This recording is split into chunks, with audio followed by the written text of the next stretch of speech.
All right. Good morning. We're live.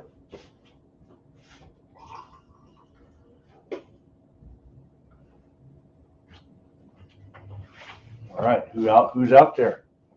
Who's out there in the social media world? Mm, that's some good coffee. Very good. So I guess it's 6:51 Mountain Time, my time in Idaho. I hope you are warm and comfortable where you're at. It's about mm, what's the temp? About I think it was 31 degrees when I woke up. So I got the wood stove all ramped up, and oh, there we go. We got Ron Chandler, Milsurp Duo. Oh, Rex Chandler. Man, Rex, I apologize. My eyes are getting old. I hope you guys are having a good morning. So I'm getting ready to dive into some 30-30. And what I'm going to do a live stream setting some dies up. And then a little later today, I'm going to do a little more. Thank you, buddy. I appreciate that. A little later today, I'm going to go all the way, completing the cartridge, and I'll be using my Lyman Gen 6. I love it. It's a really it's a good solid powder measure system. So there's some things that you got to know about 30-30. It's an excellent cartridge for what it's equipped for. And we have Reb Tyree, my good buddy, Reb Tyree. I love you, brother. I do. Um, so the thing with the 30-30, it is not a long range, um, you know, 150 yards. It's pretty much maxed out, but it is up to 150 yards. It's a great cartridge, capable of taking whitetail very easy. Um, Anything larger than that, you want to start getting as close as you can. It's a brush gun, up close. That's what it's for. Um, and it's an excellent self-defense gun. Super excellent. Okay. Um, every every gun guy, every reloader should have, in my opinion, a Winchester and a Marlin. In a minute, I'll show you why. And um, the anti-gun advocates always after our semi-auto rifles and semi-auto firearms. Well, the lever action, because before you pull the trigger, something has to mechanically happen. Bang, mechanically happen. It is as protected as any firearm could ever be. If you lose that, you've lost them all. Okay. Um, so 30-30 is pretty well protected, and it puts out high volume real fast. So I've I I've got my fair share of my lever actions, and I would never ever be without them because of that. Now, why should you have one of each? I kind of like the mechanical workings of the Marlin better, um, but not by much. But the reason you should have one of each isn't because of mechanical workings or how they look, how they feel to you, their robust feel, their sleek feel. The Marlin, it's more robust. The Winchester is more sleek. The Winchester generally points more natural for most shooters. It does. Follow-up shots are easier coming off the Winchester. It's just that way for me, and I've shot with other people, and we agree. Well, why should you have one of each? It's because they specifically have different barrel designs. That's why. Okay, so what I have two bullets by Missouri Bullets, and I'm going to talk about the bullets just briefly, and then we're going to talk about, well, I'll clear it up for you. You're going to see the two bullets in your head. You're going to scramble around, and I hope I just explained it properly. So I have two bullets by Missouri Bullets. This one is for 30-30 lever guns. Now, where it says lever guns, any other 30-30 other than a Marlin, you would use this one. The Marlin is different. This bullet for the 30-30 lever guns has a diameter of .309. The Winchester 30-30 WCF, Winchester Center Fire, that's a .308 caliber rifle. This is .309. We're a thousandths over for a cast bullet, so we can seal the bore. Okay. This is a .311 diameter. We're stuffing a bullet that's 3 thousandths larger than .308 down a Marlin rifle. Now, for your clarity, both Marlin and Winchester 30-30s are .308 caliber bullets. No. I'm sorry. See, it's all about terminology. Oh, man.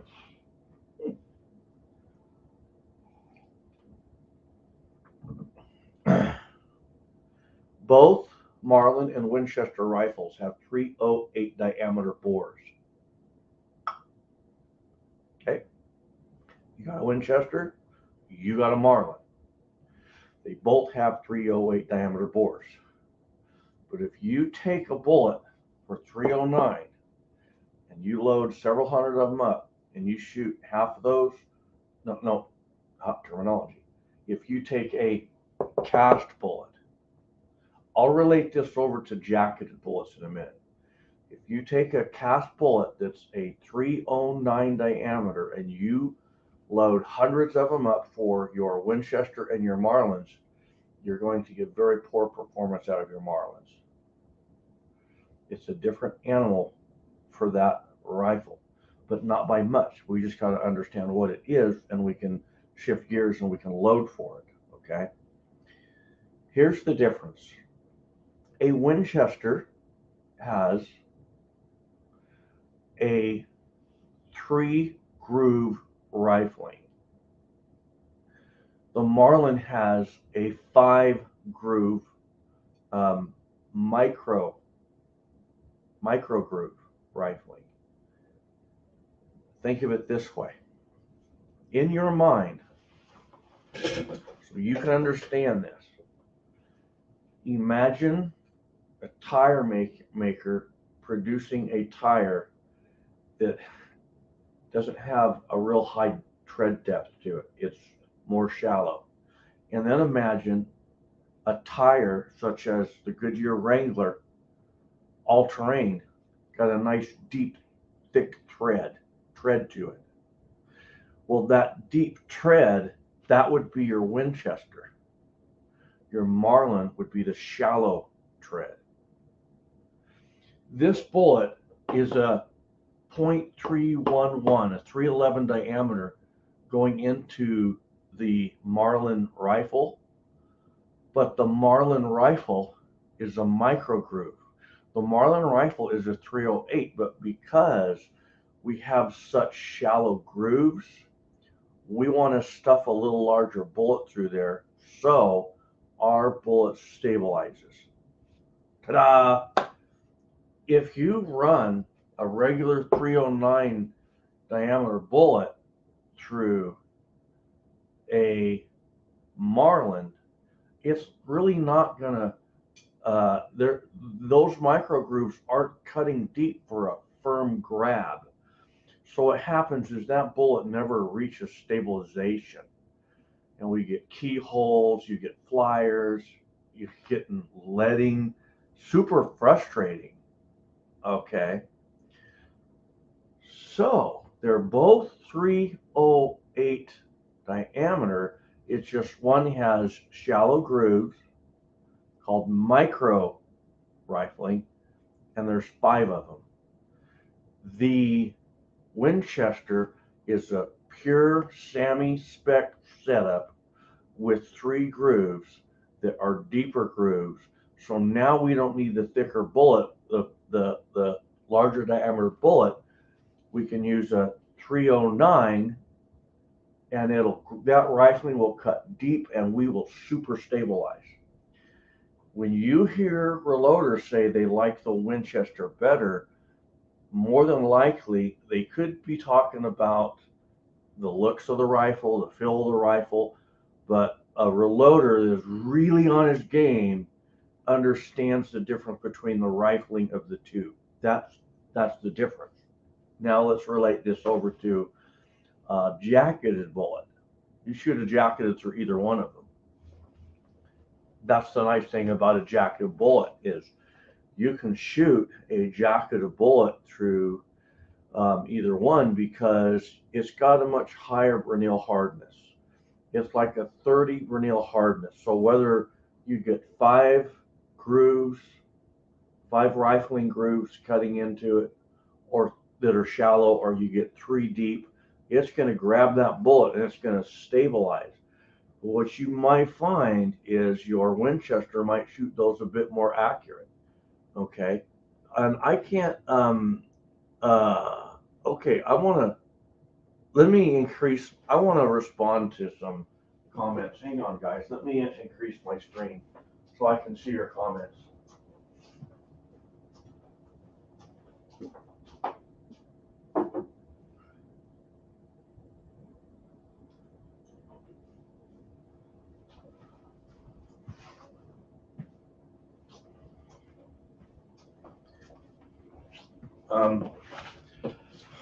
Okay, so Reb, he's saying that with the Marlin micro groove, I'm limited with cast bullets to a maximum of 1,600 feet per second. I haven't messed around much with the cast bullets for my Marlin, so this is a new kind of test for me. I knew about it because my father, and we loaded for it a little bit, but I remember that my dad, it was just frustrating for him until he got it figured out, right? But so I don't know what velocities I'm gonna be able to run at. I really don't. Um, hey Andre, it's good to see you, buddy, and Tim, it's good to see you, my brother. So okay, so I'll kind of show these 2 bullets. This is the 311 diameter bullet through Missouri bullets. But hey, Reb, when you're saying that, when you say with the Marlin micro groove, I'm limited with cast bullets to, are you running a proper 311 diameter? Because if you were running a proper 311, you might be able to get that up there. That's kind of what I'm thinking. And then this is the 309. These are nice bullets, so very nice. I've shot a number of the 309 diameters through my Winchesters, but for my Marlins, I pretty much stuck with the jacketed. But I decided I wanted to just play around with this and just, but that's the knowledge you need to have going forward. Is if you have one of each, they're kind of 2 different animals. Okay. So and the reason it's nice for a reloader to have both is because for whichever bullet you have, you can load and shoot. Now, you would say, well, why have you never messed around with a 311 diameter bullet. I'm going to show you this, and you're going to laugh. Okay, you'll go, oh yeah, that makes sense. 308 diameter bullet is a slick bullet to seat into a case, but one of the weak points behind a 30-30 case, they tend to have a weak shoulder when you seat into them. So I've always just pretty much loaded my uh, cast 309 diameter for my Winchesters, and then I'll load my cast bullets up that I can shoot through either, because it's easy to kind of mess the shoulder up on your 30-30 case when seating bullets. And now we're going to attempt to stuff a 311 diameter bullet into this, and you could experience a little case neck bending over, or accordion, or just flat crushing the shoulder. It could really frustrate you. So I don't know if this live stream is going to go so smooth, but we'll see. Okay. And I'm going to do a complete video on this. I don't know how long it will take, but I'll do a pre-recorded video. It'll probably be like an hour-long video, and I'll post it up and you'll see it. So, Rev Tyree, I picked up a Lyman 173 grain mold for my 30-30. Also, can run it in my 308. Yeah, that's awesome. That's pretty cool right there. You know, then you could get a specific 311 mold for a Marlin. Well, so I'm only like, oh, you're saying that is 311. Yeah, okay, well, yeah. All right, so what I have, this is kind of cool. So I had these are the old Lyman All-American dies. I would never ever get rid of these. These are great dies. Matter of fact, I've got a few different calibers that I want yet for the Lyman, these older ones, and I'm always kind of watching different like eBays, but I've been looking at these different online auctions. If you guys want to do something really cool and it's kind of addictive, on your phone at night when you're kicked back, search for online gun auctions. You will find, and then you can put online reloading equipment, and you find all sorts of things on there.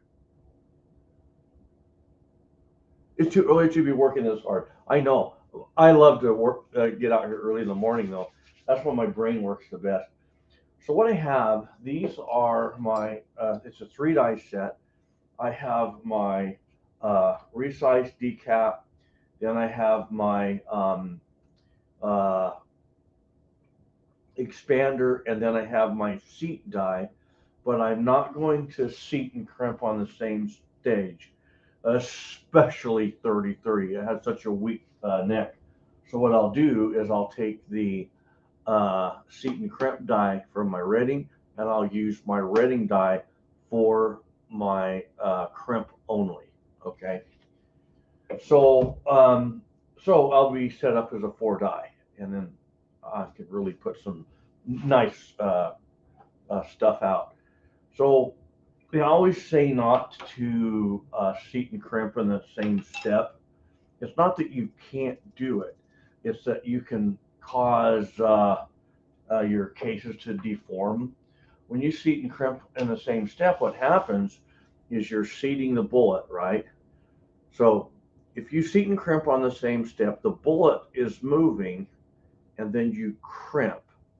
Well, for a brief moment in time, when you crimp, the bullet is still moving downward, and it can tend to crunch the case, especially if your cases aren't all trimmed to length.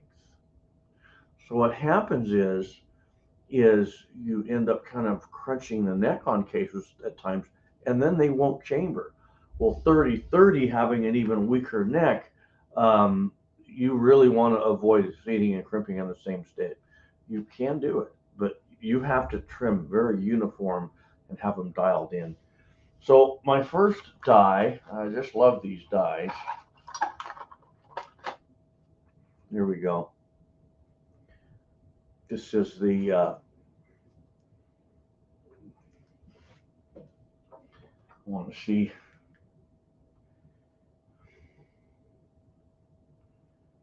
Make sure these are clean enough. Yeah, they're clean enough. Most of my dies I clean regularly, but these I just kind of always seem to store them under the bench, you know. Reloader 762. Good morning there, brother. Reloader, Reloader 762. I know he would have a good understanding of the diameter difference between a Winchester and a Marlin rifle. He would, especially being into casting bullets. So here we go. I'm going to set my first one up. So one thing about 3030 brass, when it's new, it'll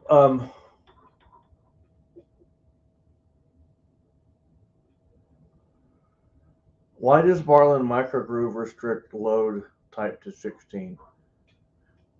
I don't know. That's kind of beyond my knowledge. Reloader 762 might know. What do you know about that, Ronnie?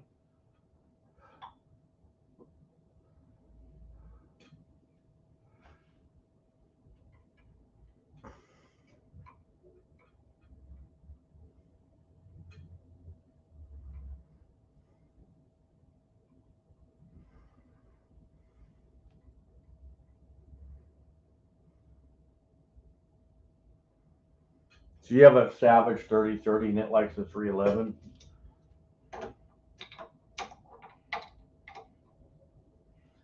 So, okay, so what I was getting ready to say on your 3030 cartridge cases, when they're new, they will sit right down in your case gauge. After you fire them and even after you size them, that head will still kind of tend to stick up on some. I find that they still chamber just fine in my lever action rifles.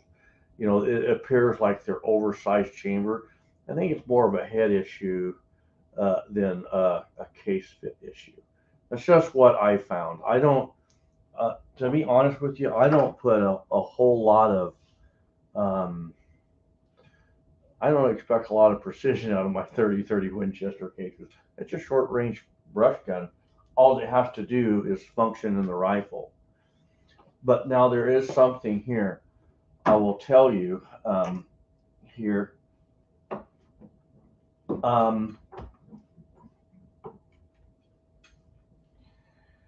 I go ahead, if you noticed, I just set this up for just a good cam over. I found on my Winchester 3030, I just give them a good full resize. And I could see how that's sticking up just a little there. I could tighten that down all I wanted, and I'm still going to have that rim sticking up. Okay. So you know your lever actions, it locks the bolt different than a bolt action rifle. The lever action, it locks the bolt through the handle working through the mechanism. Okay, going into the bolt. If I remember right, I haven't had my lever action apart for a while. Your bolt action rifle, you have lugs that tighten up, and that's kind of what always brings it to proper headspace is the lugs of the rifle. Well, those lugs, they do kind of I don't want to say it. They do compress that case into there if you need. The lever action, you really don't have that compression ability. I hope I'm saying that right. So now I have this cartridge case. I've wiped the lube off, and the thing is, you see how that head is sticking up there? Now at this point, I'm just wanting a good chamber fit. and that's just how they fit in all my lever action. So I got my resize die set up, and so now my next die, make sure I get the right one. This is my expander die. I don't know where I have it set to here. I played around with these about a month ago. So basically, I'm going to run it all the way down.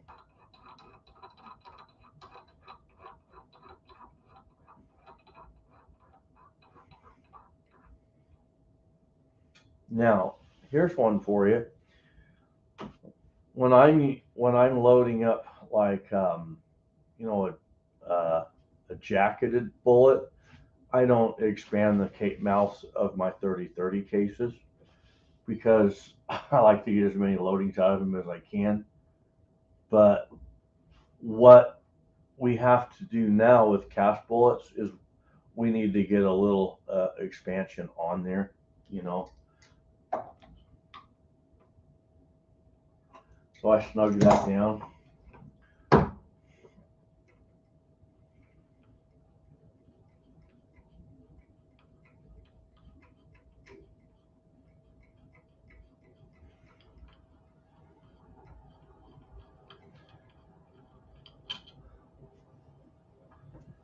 You see how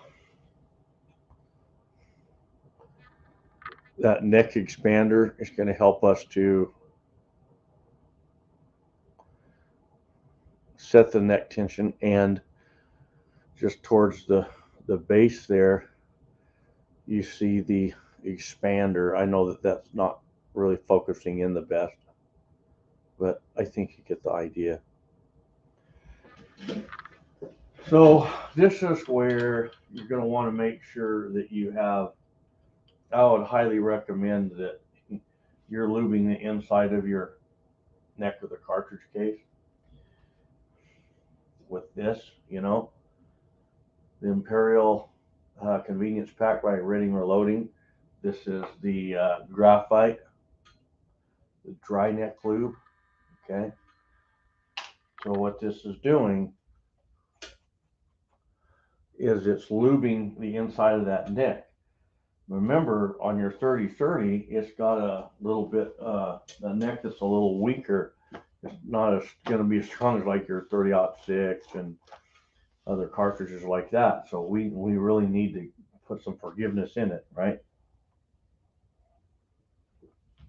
And that won't hurt with seating your bullet either. Just leave it. It's perfect. So now I'm going to come up here like this.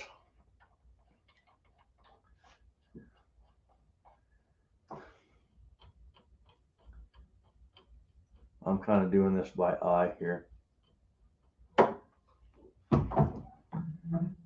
Okay.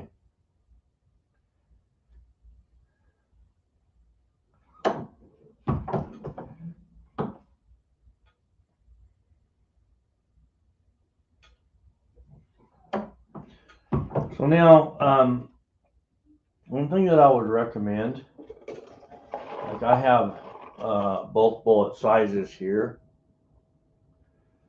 on the bench.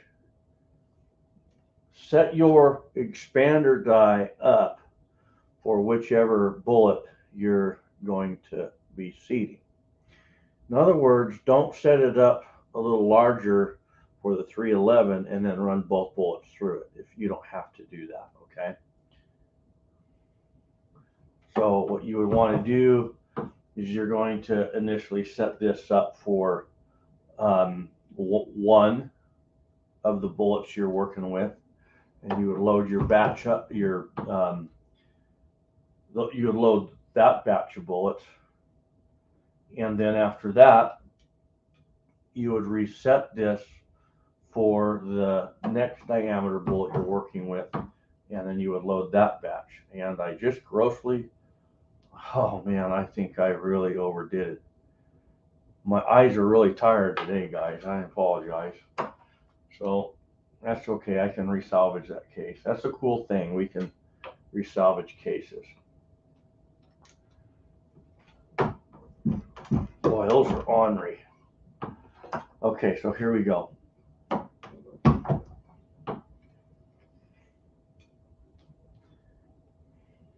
Yeah.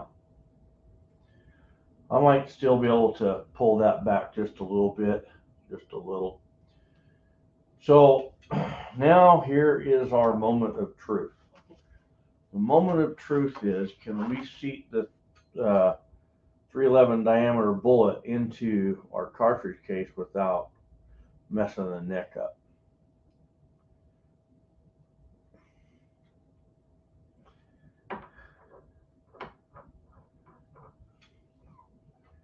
I'll take that out. I'll get another one here.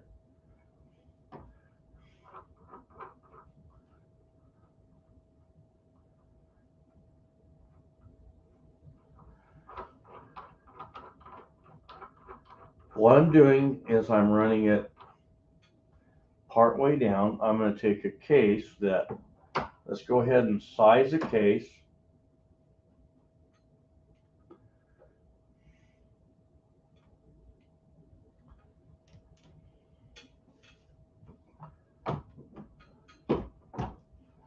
Now, I just sized the case, but I don't want to expand it.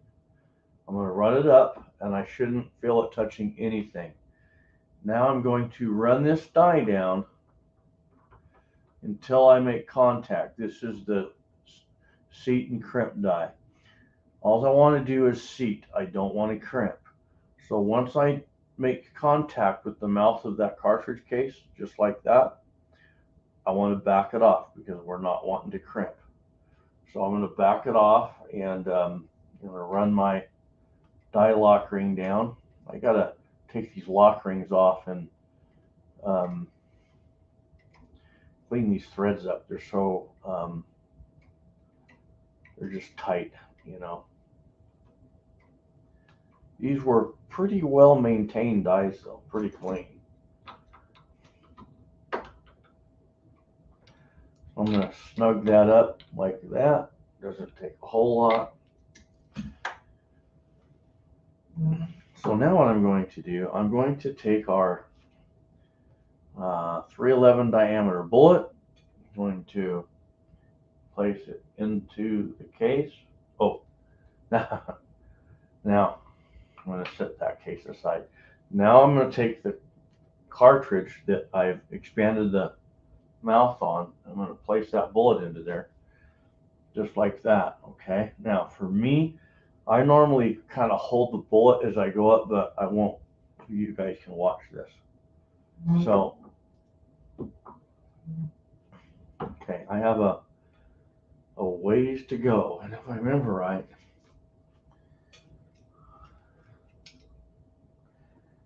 .520. I ran this out on my quick loads. I think I want 2.250. So you can kind of see how far down we are into the case. You see that case, the ripple in it. You can kind of see the case going through the neck. So just so you guys know, I can't see anything. You guys, I don't know how good it is on yours.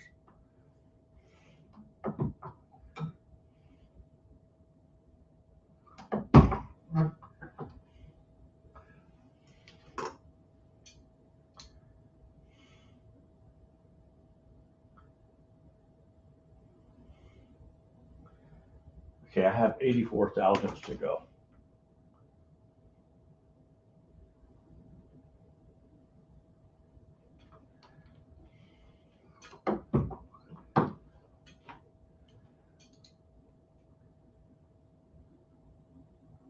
$51.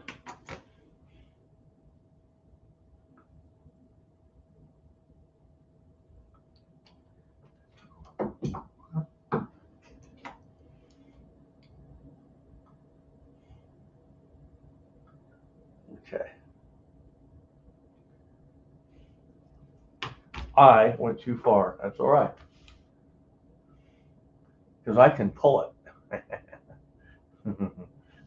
That's the cool thing about reloading. Yeah. You know, you can always pull it apart.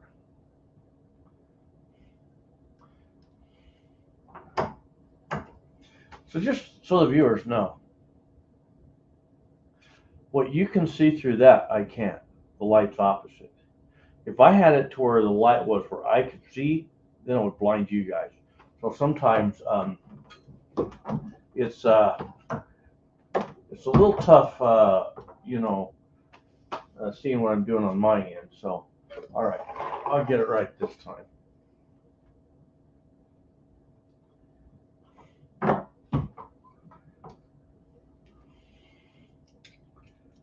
Yeah, perfect. I got 70 thousandths.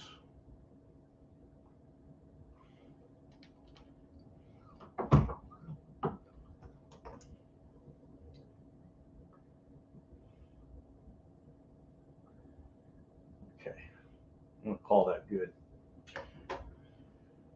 So now,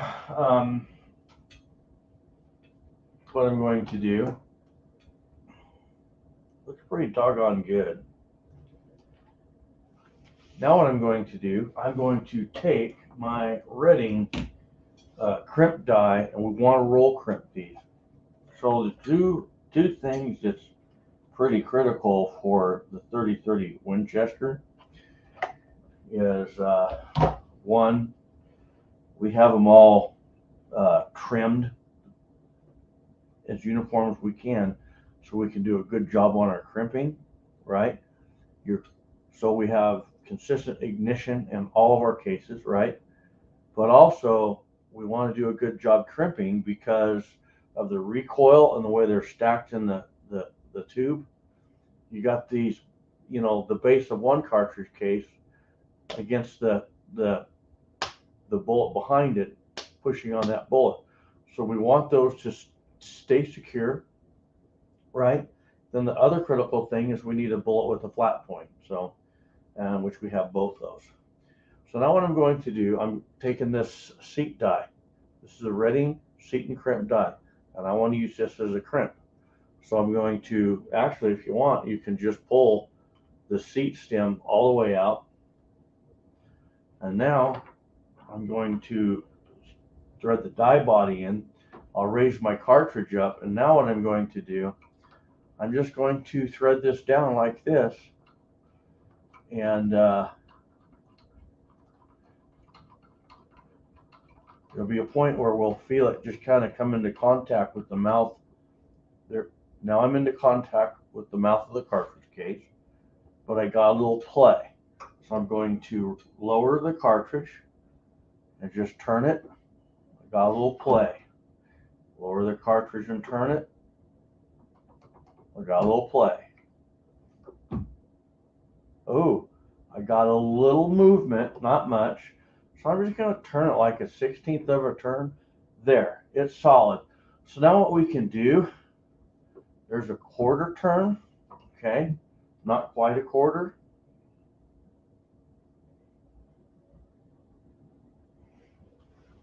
That is sweet. Okay, so now I should be able to take it into my case gauge. Perfect. That is so perfect. My trim length is just right where it needs to be. So there you go. That will do it. Now as a dummy round, you should be able to take this, run it through your lever action, and it should just go through there like butter. So there. So I got my dies set. I didn't have any issues with seeing the bullet and kind of crushing that neck. I didn't have any issues with that. So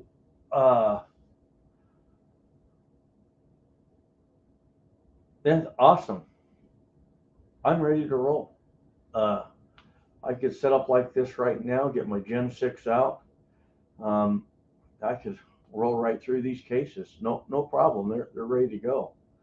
Um, the only thing on those cases is I would want to make sure that they are pretty uniform for length, you know. But past that, even if I'm a little off on that, with the roll crimp, I can kind of get that to work, you know. So I'm ready to roll, man. I can, if I wanted to set my Gen 6 up and roll them out, I could. But the other thing though is if you're doing for both, like I have bullets for 309 and 311. So right now I got this set up for my 311 bullet. Once I run however many cases I'm going to run in that batch, then I would go ahead and relieve this expander so it's just a little less expanded, and then you'll run your 309 through there. Okay, if you didn't, I guess it's really not overly critical, but you might want to. So there you go. That's it. So I hope that that was informative, and I'm not the pro. I'm not the pro on this. It's just kind of what I know or um, think I know, right?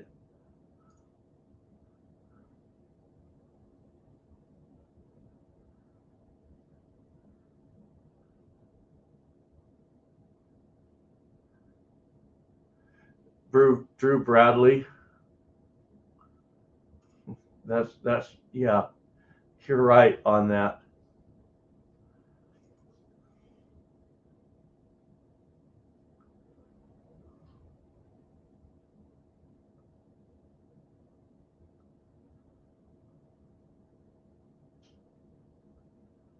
I'm just looking through the comments there. So, all right, guys, that's kind of about it. So, hey, what are your plans for some of you guys today? Tell me what your plans are, and then I'll tell you what my plans are. I have a really cool day. This is cool.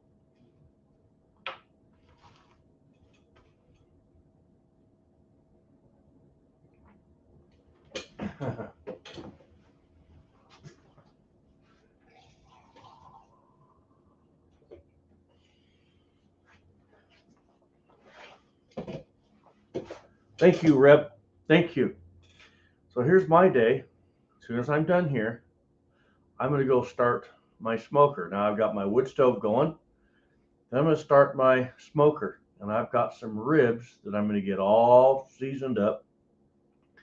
I'll get their rub put on them and I'll let them sit for about a half hour on the kitchen counter. They'll just sit there with that rub on there. And then I'm going to put them, after about a half hour, I'm going to put them on the smoker and I'm going to low smoke those bad boys. And then I'm going to put some cheese on there. I have a double chamber pit boss. The chamber on the left is over the flame, the igniter, where the smoke is made. Then there's another chamber with a through pipe over here where the smoke goes through. That's where I cold smoke. So I'm going to try Monterey Jack and I forget the other cheese, Miss Highboy. I picked out my cheese, she picked out hers. So we're going to put these bricks of cheese on the cold smoker side and we're going to let those go. Okay. And then in the meantime, there's a gun show really close to us. My smoker's out away from the house where it's safe. So we're just going to let it smoke and we're going to go to a gun show. And then I'm going to come back and I'm thinking somewhere around 3 o'clock, I'm going to have another live stream on this and I'll have my Gen 6 all set up and we'll have a live stream. And then after that, I will have ribs. So I'll tell you how I do my ribs, okay?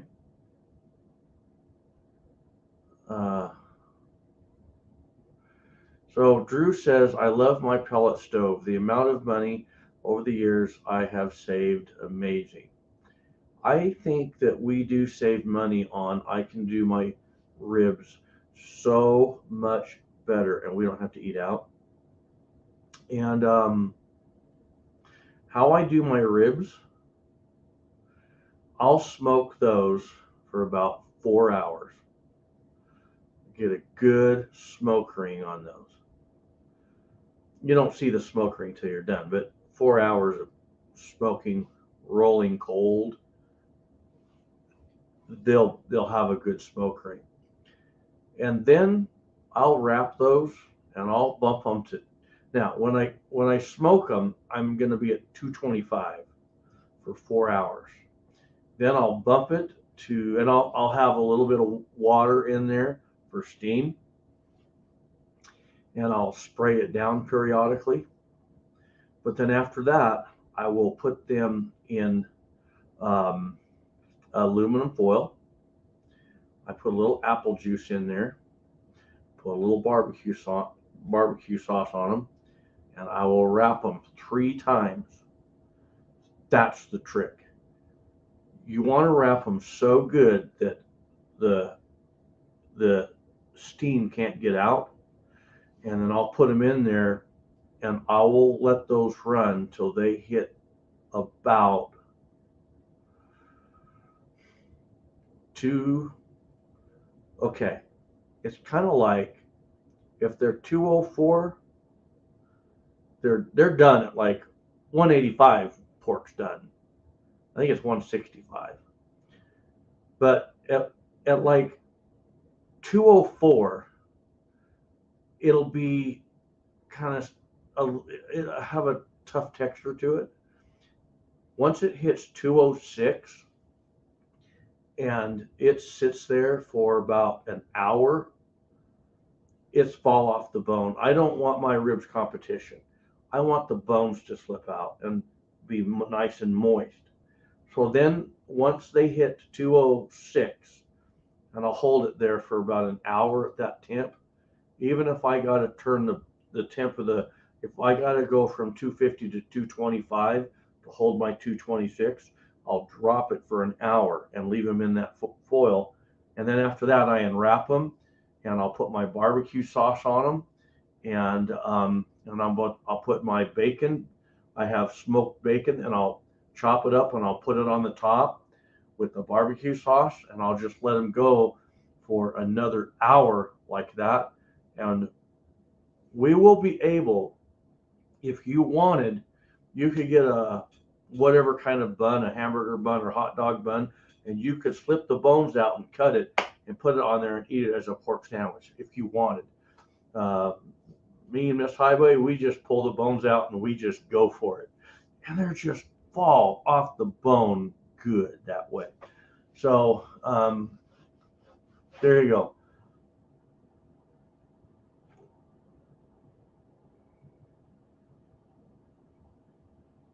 Mine is a pit boss. It's a double chamber pit boss. I forget the model, but it has two. It has a chamber on the left and a chamber on the right. You know, which if you have one chamber, it's bigger and you can put more in there. But I had guys tell me that this is not that great because the chamber's so big, the temperature isn't the same. So my chambers are smaller and I can't put as much in, but I can still get quite a bit. I could get six ribs in there. That's a lot, you know. And then on my left one, if I want, I had that's also set up for propane, so I can barbecue. I mean, the one on the right. So on the left is my smoker, the right is a cold smoker and a barbecue propane. So I can do quite a bit on mine. It's great. I love it. I really do.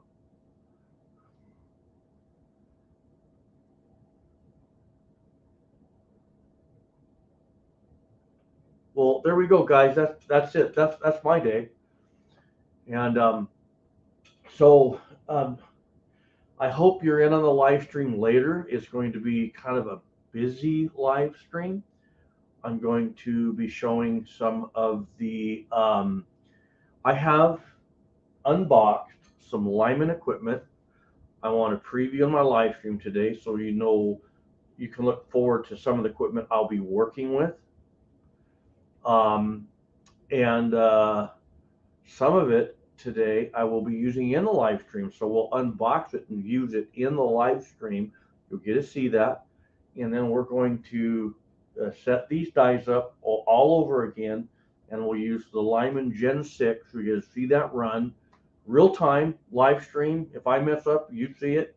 It could be a cornball show, or it could be a really good, straightforward live stream workshop. So that should be about 3 o'clock.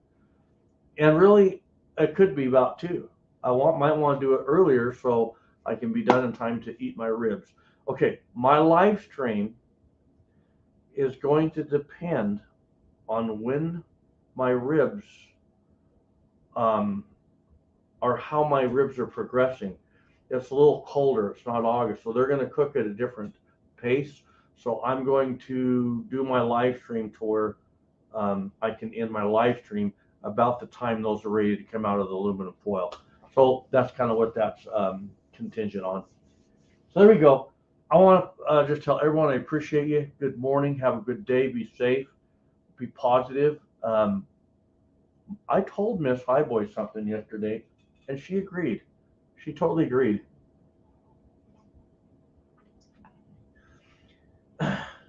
These are weird times we're living in. These are.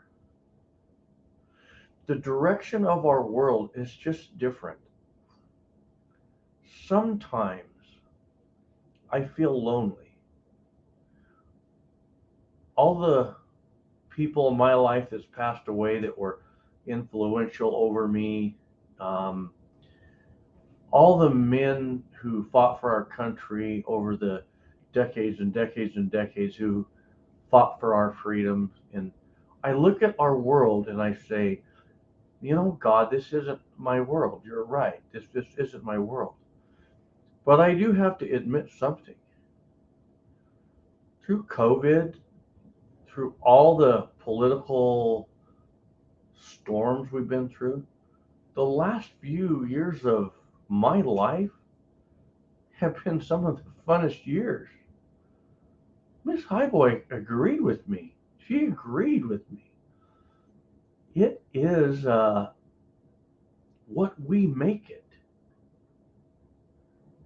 You know what I still have the freedom to do? And it's the freedom that you have. It's the freedom to enjoy it at the capacity we experience it. No, at the capacity we want to experience it. I have the freedom to say, no, I'm going to love this life. And today I'm going to do something that's going to please God, and I will find fulfillment in, you know. And I have learned something that God has revealed to me 100%. When I do things that are pleasing to the Lord, those turn out to be the best and most peaceful times to my life by far. That if God doesn't talk to you, start doing things that will find favor in God's eyes, and your life will improve, and you'll realize the direction you need to go. That's just me. So no matter how bad this world gets, guess what? I'm going to go to a gun show today, and I'm going to look at a bunch of overpriced guns and say, wow, this is great, because all my guns are worth more. My investment, I'm not going to go, oh, guns are so expensive, and I'm not going to do that. I'm going to go, wow, I was right years ago. Buy them now, right? And if you're starting in guns and they're expensive now, don't pay full price at a gun show, but buy them when they're at a bargain and sit on them over the years. And someday you'll be saying, Highboy was right. Guns go up in value, right? So you today go enjoy your life, make your wife's life better, make your kids' wife's life better, make your neighbor's life better. Think of veteran for what they did for you and enjoy your day. Two reasons. One, you might not be here tomorrow. And two, if you're here tomorrow, you're going to go, yesterday was so fun. I want to do that again today. That's how I do it. I love life. This isn't my world, but since I'm here and the good Lord has blessed me and I thank Him for every day, I'm going to enjoy it. I want you to enjoy it too. So that is my, gospel message through Christ. That's my gospel message to you and my motivational message to you. So there you go. Oh, hey, reloader dude, I got something. You move. Don't you move. Reloader, all your Rugers that are missing, the reason I'm going to go to the gun show is I want to see how much my buddy's selling them for. Your Rugers, I'm selling them today at the gun show. He already picked them up last night. He's going to set them on. He had to get 11 tables for all your Rugers. That's how many you've lost. 11 tables full of Rugers, and I love you, buddy. Reloader dude, I miss you. I hope that you can get your videos going again. So you're greatly missed. Know that. So okay, guys. Book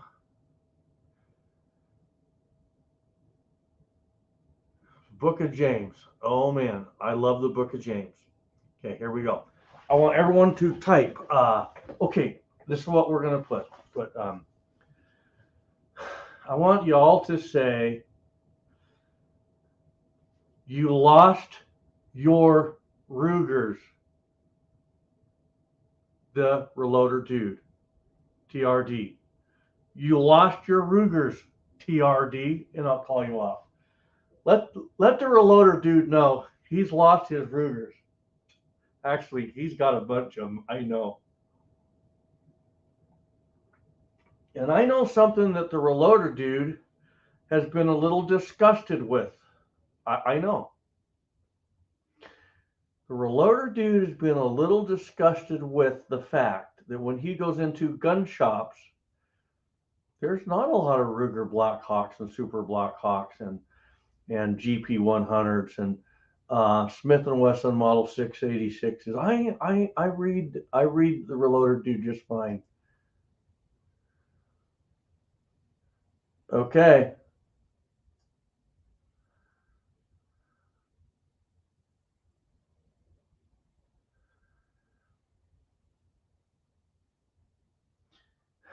Reb Tyree is out.